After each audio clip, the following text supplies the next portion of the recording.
Hello students, today we're going to talk about sentence stress. Here's an example of that. Let's say you're coming to my house and you've never been there before, you're not sure which house it is, and the street numbers are hard to see, so you give me a call, but the line is terrible and all we hear is static.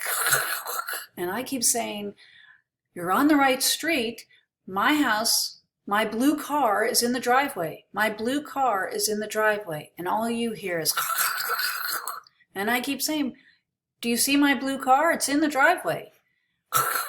All you hear. Finally, you hear blue car, driveway.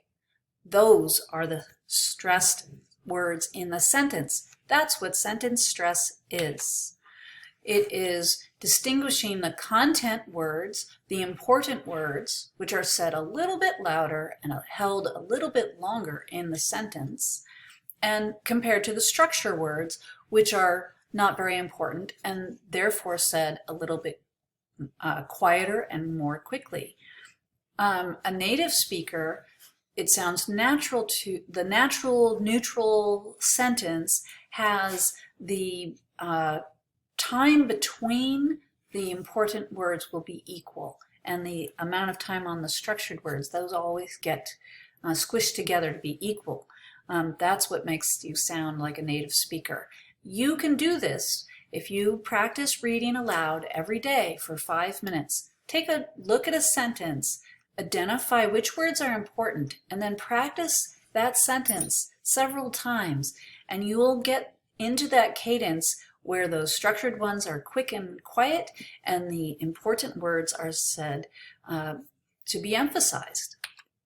So the content words are the main verbs, the action of the sentence, the nouns, who's doing what to whom, the adjectives, it's my blue car, it wasn't the red car, that's my neighbor's house, it's the blue car, so the adjectives are important.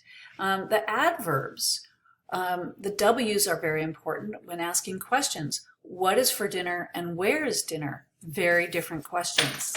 And the negative auxiliaries. Don't cross the street without looking both ways.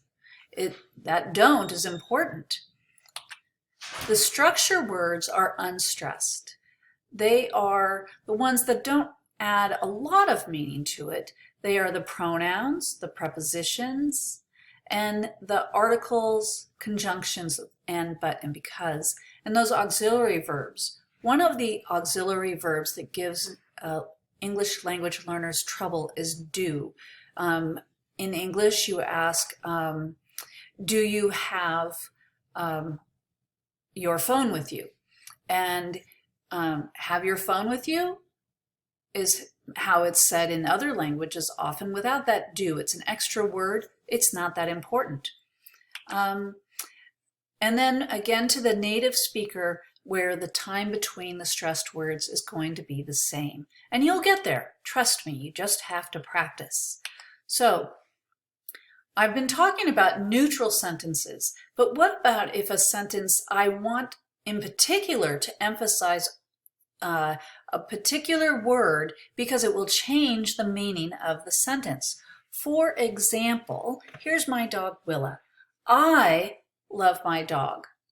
Maybe you don't love my dog, but I do. I love my dog. I don't just like her, I love her. And I love my dog. Maybe I don't love your dog. I probably like your dog, but I love my dog, so I love my dog. Doesn't mean I love all dogs. And I love my dog. Maybe I don't love my cat. Well, I don't love my cat because I don't even have a cat. So the stress, after all of those rules for the neutral sentences, remember that you listen to which word is held longer and said a little louder, and that will tell you which word is important to the speaker.